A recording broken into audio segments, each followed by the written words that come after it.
오늘 설명해 드리려고 하는 것은 비즈니스 모델입니다.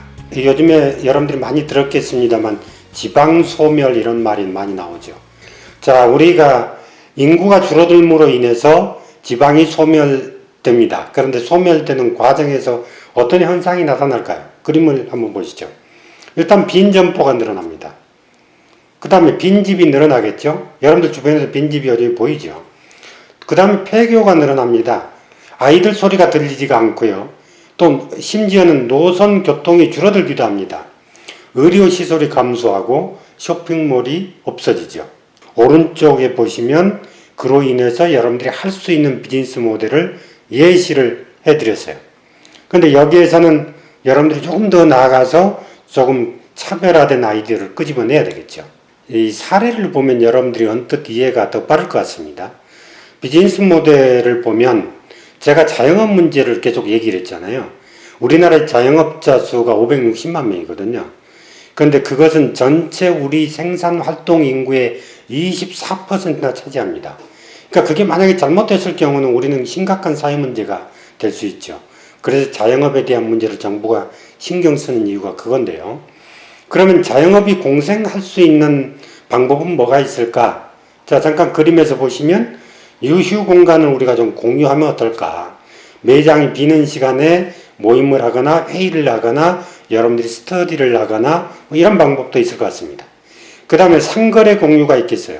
대부분의 소매업종이 코로나로 인해서 온라인으로 옮겨가 버리겠잖아요.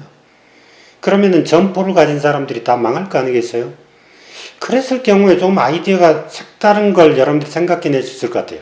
예컨대 우리가 쇼핑몰에서 판매했던 것을 오프라인에 어느 매장을 지정을 해서 그쪽에서 한시적으로 입어보게 한다거나 배달의 창구로 활용을 한다거나 뭐 이런 여러 가지 아이디어들이 여러분들이 좀 떠오를 수 있을 것 같지 않습니까? 그 다음에 기회의 공유. 예컨대 우리가 창업을 하고 싶다. 그럼 뭔가 미리 해봐야 될 거 아니에요. 장소가 없잖아요. 사실 여러분들이 음식점 할 때 집에서 뭐 음식 잘 만든다고 해서 맛있게 한다고 해서 창업을 하면은 잘 될 것 같습니까? 잘 안 돼요. 왜냐하면 한 사람, 두세 사람의 요리하고 여러 사람의 요리하고는 완전히 다르거든요. 그러니까 우리는 가족이 먹을 거면 풍부하게 좋은 재료를 막 쓰지만 그렇게 했을 때는 또 창업을 했을 경우에는 마진이 남지 않을 수 있기 때문에 이런 것에 대한 훈련을 사전에 해볼 필요가 있어요. 그래서 기존의 점포에서 우리가 그걸 창업에서 트레이닝을 한 다음에 하면 더 잘하겠죠. 이거는 이제 일본의 사례인데요. 최근에 코로나19로 인해서 나타난 새로운 모델입니다. 자, 이게 아마 제가 볼 때는 도전을 해볼 만한 아이디어도 아닌가 싶어요. 자, 먼저 위에 있는 공용 테라스. 이건 뭐냐 하면은 이 자영업자들이 지금은 이제 그 언택트 시대다 보니까 가까이서 먹을 수 없는 상황이 돼요. 그렇다고 해서 테이블이 12개인데 6개만 쓰게 되면 이게 또 생산성이 떨어지잖아요.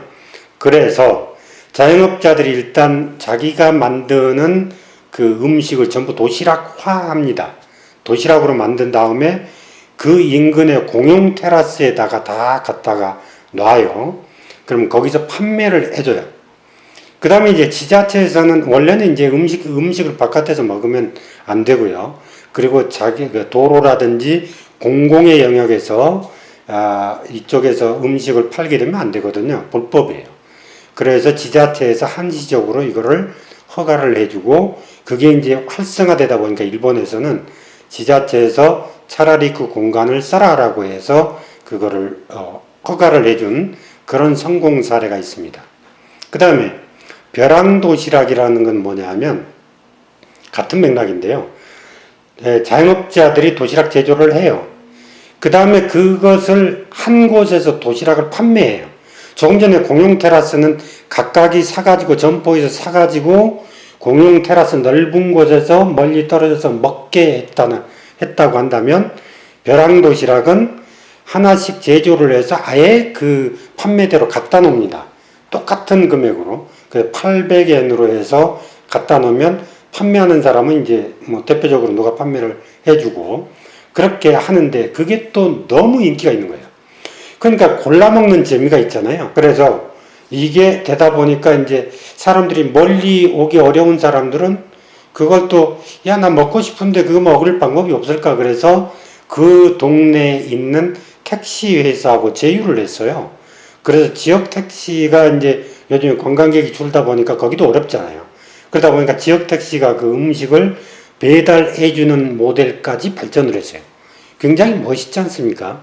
그래서 이것이 바로 제가 붉은색으로 칠해 놓은 게 바로 사회적 경제 영역이다. 이렇게 뭔가 좀 색다른 모델로 그 다음에 사회적으로 같이 협업을 하면서도 다 같이 더불어서 동행할 수 있는 이런 모델로 가는 게 좋겠다. 반찬 가게를 한번 생각을 해봅시다. 그동안에는 그냥 공장에서 만들어서 반찬을 쭉 이렇게 펼쳐놓고 판매를 했어요. 근데 그러지 마시고, 내가 만약에 어떤 동에 A라는 동에 살고 있다. 그럼 그 동에 가게가 있을 경우에 그 동네에 있는 그 소위 주부들한테 잘 만드는 게 있을 거 아니에요. 김치를 잘 만드는 사람, 깍두기를 잘 만드는 사람, 그럴 거 아니겠어요? 그 동네 인근에 사는 주부들 가운데. 그러면 그분들이 하나씩 한 품목만 나한테 납품을 새벽에 하게 하는 거예요. 그러면 24명한테 일을 줄 수 있잖아요. 예를 들면 24가지의 제품을 판다면. 그래서 그거를 쭉 팔고, 그걸 맛있는 것은 더 팔리면 그 사람이 더 돈을 많이 버는 거니까 훨씬 더 재미가 있겠죠. 그 다음에 신선한 맛있는 이런 반찬을 할 수 있으니까 이게 잘 됐을 경우에는 나중에 공장까지 더 확대도 될 수도 있겠죠. 지역마다 똑같은 모델로 이렇게 프랜차이즈로 할 수도 있겠고요.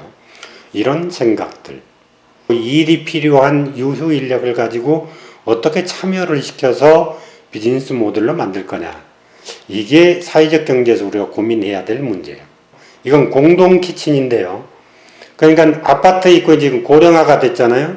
그러니까 사람들이 이제는 직접 이렇게 해 먹는 게 줄어들었어요. 1인 가구도 증가하고 하다 보니까. 그래서 그냥 출퇴근 시간에 아파트 입구에 이런 그 음식점 하나를 만들어 두면 그냥 들어가다 나오면서 먹고 가고 이렇게 할 수 있잖아요. 거기에 그 동네 주민들이 자발적으로 참여하고 그 다음에 한 달에 얼마씩 이렇게 내가지고 그거를 그날그날의 메뉴를, 요일 메뉴를 만들어서 미리 공지를 하면 거기에 맞는 사람들이 가가지고 들어오면서 나오면서 먹으면 좋겠다.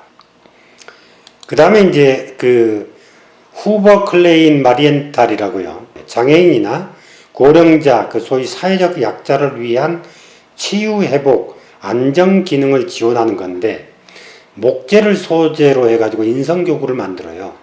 우리가 옛날부터 여러분들이 아시겠습니다만 철제 같은 걸 하게 되면 인성에 좀 문제가 있을 수 있죠. 그래서 계속 지금은 목재로 바뀌고 있는데요. 목재 인성교구를 개발하는 프로그램으로 해서 운영해서 굉장히 잘 하고 있습니다.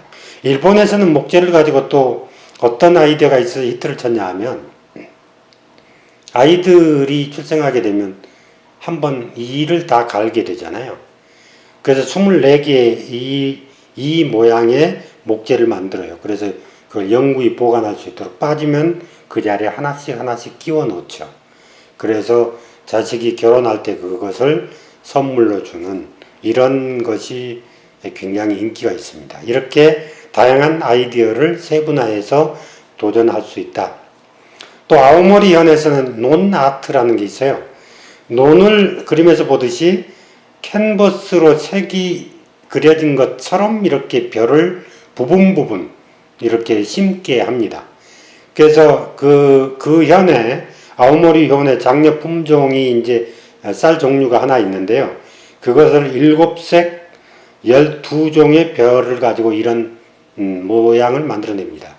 그러니까 이걸 어떻게 하냐면, 우리가 농한기에 디자이너가 내년에 우리 어떻게 하겠다라고 회의를 통해서 얘기를 해요. 뭐 예를 들어 독수리 모양으로 하자라고 하면은 거기에 맞는 품종을 각각이 나눠서 주민들이 심게 되죠. 그러면 이분들은 쌀을 심는 것보다 차라리 관광상품을 만들어서 그 관광객들한테 입장료를 받는 것이 훨씬 더 효과적이고 자영업도 살릴 수 있습니다. 자, 지금까지 비즈니스 모델에 대해서 쭉 설명을 드렸는데, 우리가 비즈니스 모델을 어떻게 생각해낼 거냐는 것은 크게 세 가지의 방법이 있어요. 하나는 인티그레이션인데요. 기능을 추가해서 편의성을 증대하는 방법입니다. 예를 들면 내가 자전거를 타는데 자전거의 뒤에다가 짐 실는 것을 하나를 기능을 추가했을 경우는 인티그레이션이 되거든요. 그 다음에 컨버전스를 한다. 그럼 여러분들이 휴대폰을 이렇게 보시면 휴대폰은 카메라도 달리고 여러 가지 기능이 달려 있잖아요. 통합된 그런 모델이죠. 그래서 휴대폰이 가장 좋은 컨버전스 상품이다. 이렇게 저는 사례로 말씀드리고 있는데 이 휴대폰과 같은 그런 방법으로 할 수 있다. 또 하나는 이제 메시업 방법인데 이거는 원재료를 전혀 알 수 없는 정도로 바꾸는 거예요. 예컨대 여러분들이 청바지를 입다가 그걸 바로 버리는 것보다 청바지의 윗부분을 잘라서 그걸 가지고 화분을 만든다거나 내지는 또 그걸 가지고 어떤 옷걸이 이렇게 꼬지를 만든다거나 인테리어 소품을 만든다거나 이렇게 원래의 기능과 전혀 다른 방법으로 상품을 만드는 것을 우리가 메시업이라고 차별하는 방법은 이렇게 세 가지가 있다. 이거 꼭 기억하셔서 접근을 하시기 바랍니다.